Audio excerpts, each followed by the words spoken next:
Major announcement in Noblesville is the city's mayor, Jensen. Mayor, thanks for Gary, good to see you. Taking the time. Big day for Noblesville and for Indiana. There are national implications of this announcement. I said, yes, this is a great day for Noblesville. It's a great day for the state of Indiana. It's a great day for America. We were one of the few countries that did not have a combined training and wellness center for our Olympic athletes in gymnastics.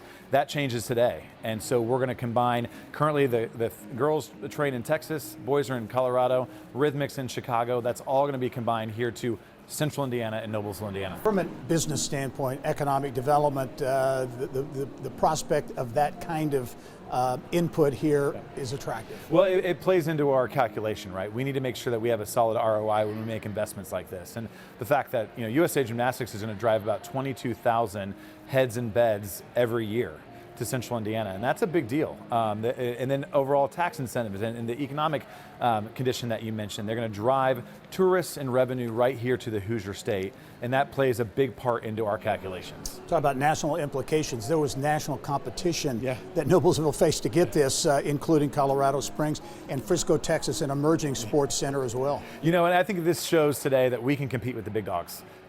Colorado Springs and Frisco, Texas are nothing to sneeze at. I mean, they are a sports mecca. We have a pretty good strategy here in Central Indiana. Indiana Sports Corps is leading the 2050 strategy aimed at being the sports capital of the world and certainly female sports as well.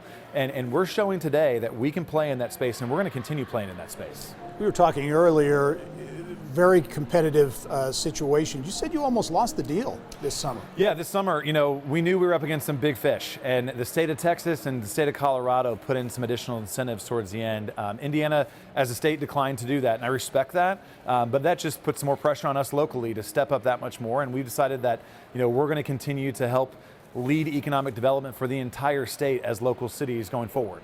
What does this mean for the future development of Innovation Mile? We're standing in the arena at Innovation Mile to get a tenant like USA Gymnastics. What does that mean for the future growth? It means worldwide exposure. Not only are you going to have the Noblesville Boom that's in 26 media markets across the country in Mexico and Canada, now you're going to have folks traveling from all over America here to Central Indiana to be a part of the gymnastics community, to have the Olympians in here prior to LA 2028, training in Noblesville.